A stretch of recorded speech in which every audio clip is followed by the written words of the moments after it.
is nou, dacht ik, al Orelien in november 2013 dat er een oproep op Facebook kwam van audities van Anne Frank. En toen dacht ik al, dat leek me mooi om die rol te spelen. Want het is natuurlijk een heel bekend famke, iedereen kent haar. En haar verhaal had me altijd al heel wat oorsprutsen. Dus toen dacht ik, dat wil ik spelen. En toen had ik me aangemeld voor de audities. En dat wie dus in november 2013. En toen had ik auditie dingen. En toen had ik eigenlijk de dag daarna al dat ik het worden wie. Dus zo heb ik onder de rol kwam. Dus denk ik, nou, is dat nou te dienen, ga ik ook helemaal zelf bepalen hoe ik het woe. Maar dit is natuurlijk, iedereen weet waar het is. Iedereen had, voordat hij hier komt op de tribune, een beeld van waar Anne Frank is en hoe die eruit zocht. Maar toch ga ik proberen om haar verhaal toch wel een eigen draai om het personage te gaan, zeg maar. En wel mijn eigen ervan te maken. En hoe maken ze dat dan eigen?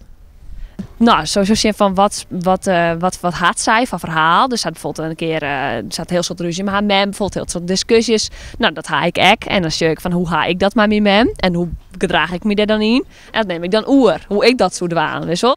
De rol is gewoon een heel goed uitdaging. Omdat ik zei, ik normaal rollen waar ik heel erg mijn eigen vrijheid in kwijt ken.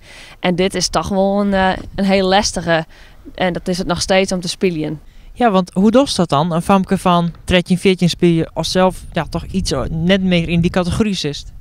Nou, de regisseur had me direct wel, Reinse Rotsma had me direct wel op ons stuurd. Hij zei van, nou, zij is gewoon wat kinderlijker. Anne is gewoon soms wel echt kinderachtig.